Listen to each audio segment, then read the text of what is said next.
오늘 하나의 말씀은 골로새서 2장 19절 말씀입니다.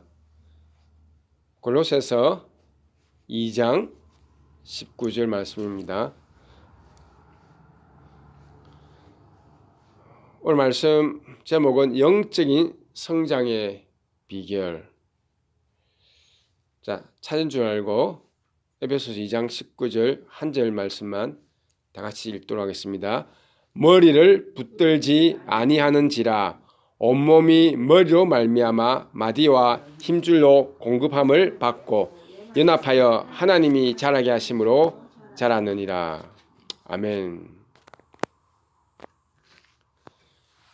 여러분, 우리 가정의 머리는 남편이죠, 그죠?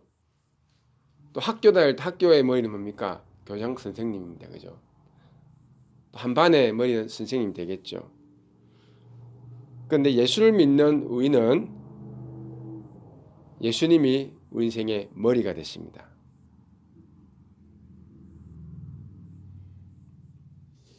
그리고 우리는 그리스도의 몸을 이루죠.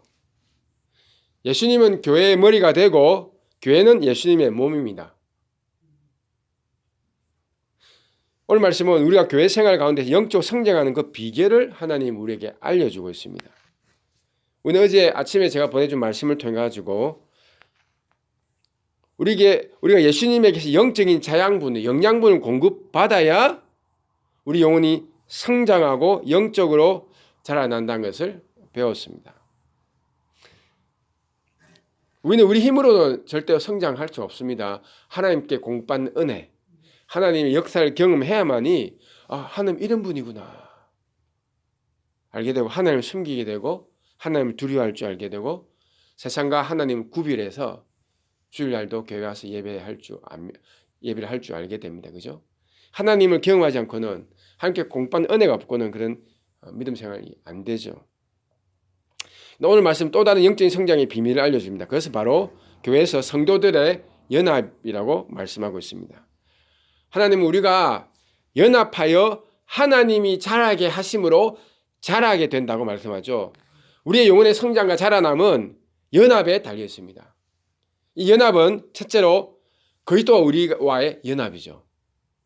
우리가 그리스도와 아주 밀접하게 연합되고 연결되어서 그분으로부터 모든 영적인 은혜를 풍성하게 공급받고 영적인 영양들을 공급받아야 우리는 건강하게 자랄 수가 있습니다. 어제 아침 보내준 말씀에서 우리는 주님께 공급받는 은혜만큼 자란다고 말씀했죠. 그죠? 주님으로부터 오는 공급이 없으면 우리의 성장 그날로 딱 멈추게 됩니다. 주님에게서 오는 그 어떤 은혜를 경험하지 못하면 우리 성장은 더 이상 없습니다. 어린아이들이 엄마가 주는 우유, 젖을 먹지 않고는 더 이상 성장이 없죠. 굶어 죽겠죠.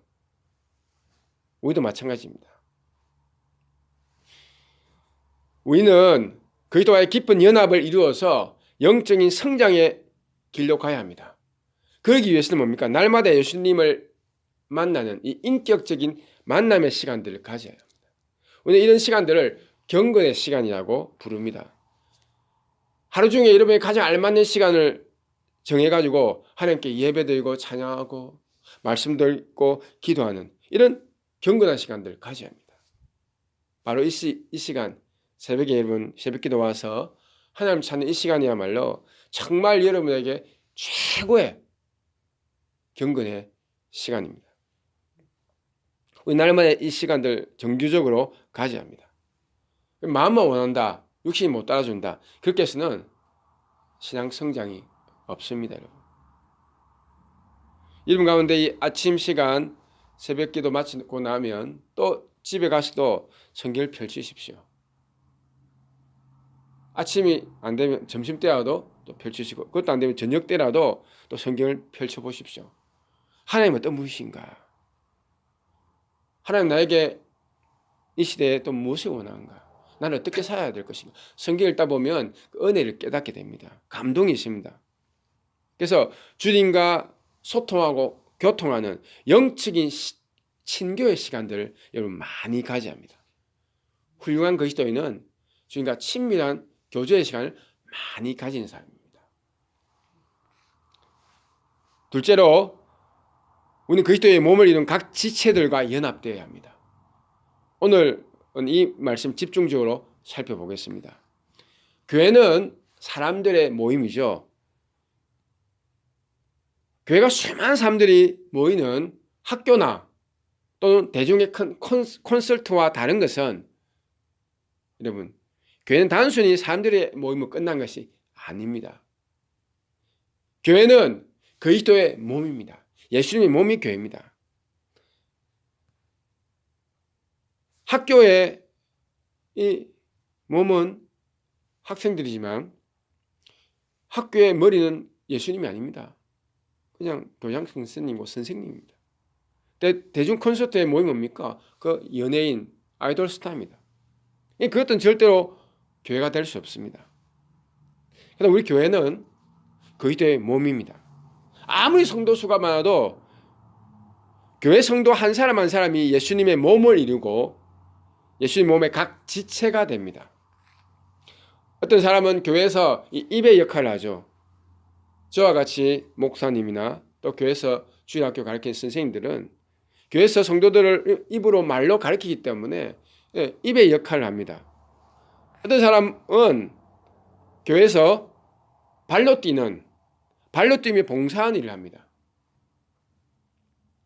어떤 분은 손으로 섬기는 일을 합니다. 교회에서 설거지를 하든지 또 청소를 하든지. 어떤 분은 눈으로 보는 일을 합니다. 눈의 역할을 하죠, 교회에서. 어떤 분은 귀의 역할을 합니다. 그렇게 하면서 우리는 예수님이 몸된 아름다운 교회를 각 지체가 만들어가는 것입니다. 교회는 이렇게 각 사람이 예수님의 몸의 각 지체가 되어서 아름다운 연합을 이루어야 합니다. 그래서 교회는 예수님이 지휘하는 관현 악단이라고도 할 수 있습니다. 어떤 사람은 바이올린을 켜죠, 그죠? 아주 아름다운 바이올린, 감동 있는 바이올린. 어떤 사람은 또 첼로를 치고, 어떤 사람은 트럼펫을 불고, 어떤 사람은 심벌린을 또 울리고. 수많은 악기가 어울려서 이 한 목소리를 내지 않습니까? 교회도 마찬가지입니다. 교회는 수많은 사람들이 활동하기 때문에 다양한 목소리가 존재하고 다양한 성품이 존재하죠. 하지만 한 목자의 아래에서 한 목소리를 내고 함께 어울려야 합니다. 함께 어울리지 못하고 튀는 소리를 내고 자신만의 독특한 소리를 고음으로 담아내면 그 교회는 엉망이 됩니다. 관현악단에서 바이올린 소리가 아무리 멋져도 이 소리만 크게 내면 어떻게 되겠습니까? 또 지휘자의 지휘를 따르지 않고 트럼펫이 고음으로 불러버리면 그 관현악단의 화음은 깨어집니다. 공연할 수가 없죠. 연주회가 망가진 것입니다. 지휘자는 여러 번 경고하겠죠. 야, 바이올린 너무 소리 크다. 트럼펫 너 너무 앞선다. 아무리 네가 실력 뛰어나도 전체 맞춰라. 이렇게 여러 번 경고를 합니다. 그래도 듣지 않으면 어떻게 합니까? 그 바이올리니스트나 그 첼로리스트는 안타깝지만 지휘자는 쫓아내야 합니다. 왜? 나머지 전체 관현악단에 살기 위해서. 성도의 믿음 생활도 마찬가지죠. 우리가 교회에서 연합하여 한 목소리를 내지 않고 자기만 튀는 소리를 내고 교회를 시끄럽게 하면 교회가 시험에 들게 됩니다. 하나님의 성령이 운행하는 교회에서 그런 사람은 성령을 탄식하게 만들죠. 그럴 때 교회를 깨뜨린 그 인생에게 성령은 떠나가고 악영이 대신 찾아오겠죠. 악영이 오면 그냥 옵니까? 재앙과 온갖 사건 사고를 가지고 와서 그 인생을 쑥대밭으로 만듭니다. 그 인생이 망가지게 된 것입니다. 그래서 우리 교회 성도들은 다른 사람들과 교회에서 함께 어울리고 함께 연합하는 신앙생활을 해야 합니다. 또 직장에 가면 직장에 있는 동료들과 함께 어울리고 또 함께 연합해서 직장을 섬기는 그런 훈련을 해야 합니다. 우리가 함께 연합해서 한 목소리 내지 못하고 자기만의 함성을 지르면 그런 사람 절대로 영적으로 성장할 수가 없습니다. 우리가 다른 사람들과 함께 연합하고 어울리면서 우리에게 어떤 일합니까? 나의 성품이 깎이죠. 자신의 고집이 꺾어진 그 아픔을 경험합니다. 그런 아픔을 경험하면서 우리는 비로소 영적인 성장의 길을 가게 되죠. 아무도 독불장군이 되어서 혼자서 신앙생활에서는 절대로 영적인 성장의 길을 갈 수가 없다는 것입니다. 우리는 때로 그런 사람 참 많이 봅니다. 저는 신앙은 있으면서도 교회 안에서 다른 성도들과 잘 어울리지 못하고 홀로 되어서 신앙생활하는 분들입니다. 어떤 분들은 결국은 그런 분들은 교회 적응이 안 돼서 교회를 떠나서 혼자 신앙생활을 합니다. 이런 사람들은 결코 영적으로 성장하지 없습니다. 자라남이 없습니다. 말씀은 조금 많이 알 수 있을까요? 그런데 그 말씀 갖고 삶을 찌르면서 돌아다닙니다. 자, 이 가돈 그로브 지역에서 또 플래톤 이런 전체 지역에서 복음을 전하러 다닐 때 그런 사람 참 많이 봐요. 전도하면 예수 믿습니다. 나 교회는 안 다닌다 하더라고요. 어떤 사람들은 또 미국 교회를 많이 다니더라고요. 왜냐하면 그냥 몰래 갔다가 오면 되거든요. 사람들과 부딪히기 싫거든요. 그렇게 해서 신앙이 자라고 성품이 자라고 인품이 자라나는데, 그래서 이런 사람들은 절대로 예수님의 장성한 분량까지 자랄 수가 없습니다. 우리 서로 부딪히고 깎이면서 또 서로 상처를 주고 또 용서하고 그렇게 고통을 받는 가운데서 비로소 영적인 성장의 길로 가고 우리의 성품도 자라나게 되는 것이죠. 여러분, 바닷가에 가면 이 둥근 자갈이 많지 않습니까? 이 바닷가에 가면 이 둥근 자갈이 그냥 만들어진 것이 아니죠. 세찬 파도에 떠밀려 가지고 자갈이 이리저리 요동하면서 수많은 자갈과 서로 부딪힙니다. 부딪히다 보니까 자기의 뭐가 어찌 됩니까? 깨어지고 부서지고 깎이면서 둥근 자갈로 만들어집니다.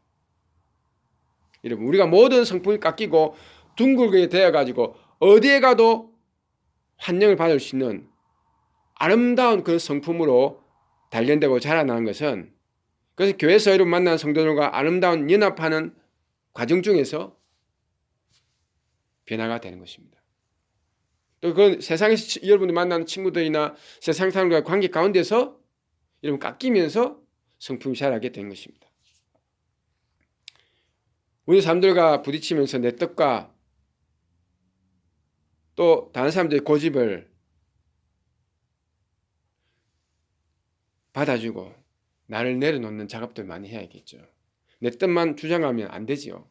다 관계가 깨어지죠. 그래서 많은 경우에는 나를 포기한 작업들을 수없이 해야 합니다.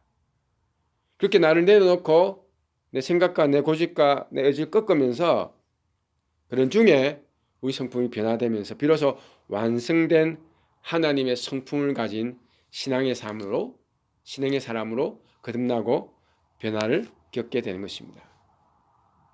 하지만 우리는 압니다. 연합이 결코 쉽지 않다는 것을 너무나 잘 압니다. 부부간에도 서로 안 맞아가지고 이혼하는 자들이 얼마나 많습니까? 그런데 어떻게 우리가 잘 모르는 남과 연합을 이루는 신앙생활을 제대로 할 수 있겠습니까? 그래서 그리스도의 몸된 교회에서 아름다운 연합을 이루면서 영적으로 완성된 자로 자라가는 것이 결코 쉽지 않는 것입니다. 하지만 우리가 아름다운 연합을 이루면 서로의 못난 것과 부족한 것을 받아주면서 영적 아주 크게 우리 성장을 하게 됩니다. 예수 그리스도의 장성한 완성된 모습까지 우리는 영원히 성장을 하게 된다는 것입니다. 그리스도인의 성장의 비밀은 이 교회 생활에서 다른 성도와의 연합에 있습니다. 얼마나 받아주느냐, 얼마나 품어주느냐, 또 얼마나 내가 낮아지느냐, 또 내가 얼마나 깎이느냐. 여러분, 우리가 이런 그리스도의 몸된 교회 성도들과 연합을 이루는 노력을 하지 않으면 평생으로 영적으로 자라지 못해가지고 성도들에게 짐만 되는 그런 어린아이 신앙이 됩니다. 영적인 어린아이로 우리 인생을 마치게 된다는 것입니다. 교회는 여러분 신앙이 장성한 사람도 있고 어중간한 사람도 있고 또 영적인 베이비 있습니다. 베이비의 특징이 뭡니까? 엄마 아빠가 늘 돌봐줘야 되지 않습니까? 우리가 연합하면서 성도들과 연합하고 교제하고 이런 삶이 제대로 안 되면 신앙이 안 자라기 때문에 죽을 때까지 영적인 의인으로 인생을 마치면서 평생 다른 사람들이 그 사람을 돌봐줘야 합니다. 아주 불쌍한 영적인 상태로 영적인 불쌍한 베이비 신자가 되어서 인생을 마칩니다. 우리는 그런 자가 아니라 어쩝니까? 다른 사람 돌볼 수 있고 또 섬길 수 있고 이런 영적으로 장성한 사람이 되어야 할 줄로 믿습니다. 오늘 말씀의 결론을 맺겠습니다. 우리가 영적으로 장성하고 자라나게 되는 비결을 오늘 살펴봤죠. 하나님이 자라게 하는 영적인 믿음의 성도는 다름 아니라 교회에서 아름다운 연합을 이룰 수 있는 사람입니다. 우리 성품이 깎이고 내가 죽고 우리를 계속해서 내려놓는 훈련을 우리는 해야 합니다. 그래야 비로소 영적인 성장의 길을 가게 되는 것입니다. 많은 사람들이 하지만 자신이 깎이고 자신이 내려놓아야 하는 이 연합을 두려워합니다. 교회 생활에 깊이 발을 들여놓지 않습니다. 그저 가볍게 교회 예배만 참여하고 가려고 합니다. 하지만 그런 사람들은 죽을 때까지 영적으로 자라지 못하고 그 신령한 세계의 은혜를 경험하지 못합니다. 영적인 어린아이가 되어서 계속해서 신앙생활이 겉돌게 됩니다. 주님 몸된 교회에 집만 되는 사람이 참 많다는 것이죠. 이제 우리는 그런 상태를 벗어나서 진정한 이 성도들과의 연합을 이루기 위해서 열심히 신앙생활하고 또 교회 생활도 더 깊이 참여하고 또 성도들을 더욱더 함께 교제하는 그런 진정한 영적인 축복이 있는 신앙생활을 해야 할 줄로 믿습니다. 기도하겠습니다. 좋으신 하나님, 오늘은 영적인 성장의 두 번째 비결에 대해서 살펴봤습니다. 어제 말씀을 통해서 함께 공급받는 은혜가 충만해야 신앙이 성장한다고 했지만 오늘은 성도와의 연합하여 교제하는 삶, 또 하나님과의 연합하여 교제하는 삶, 이렇게 서로 간에 서로 이질적이고 다른 문화, 다른 생각, 다른 사고방식, 다른 성품을 가진 사람들이지만 서로 연합하고 교제하고 이런 서로 알아가는 삶 가운데 우리의 영적인 성장이 달려있다는 것을 보게 되었습니다. 때로 나와 맞지 않지만 때로 나와 어울리지 않지만 머리 대신 예수 그리스도와 연합해서 함께 받는 은혜로서 서로 상처 준 사람들을 용서하고 품고 그렇게 함께 어울릴 때 우리 영혼이 성장할 줄로 믿습니다. 이렇게 우리 영혼이 성장하는 믿음의 길로 가게 도와 주시옵소서. 그리스도와 연합뿐만 아니라 성도 간의 연합에다 적극적으로 동참해서 정말 우리 신앙이 아름다운 영적인 성숙을 이루기를 원합니다. 원수도 품어줄 수 있는 그 넓은 품을 가진 우리 인생 되기를 축복합니다. 그리스도의 장성한 분량까지 속히 자라는 우리가 되게 우리 인생을 축복해 주시옵소서. 예수님의 이름으로 기도드렸습니다. 아멘.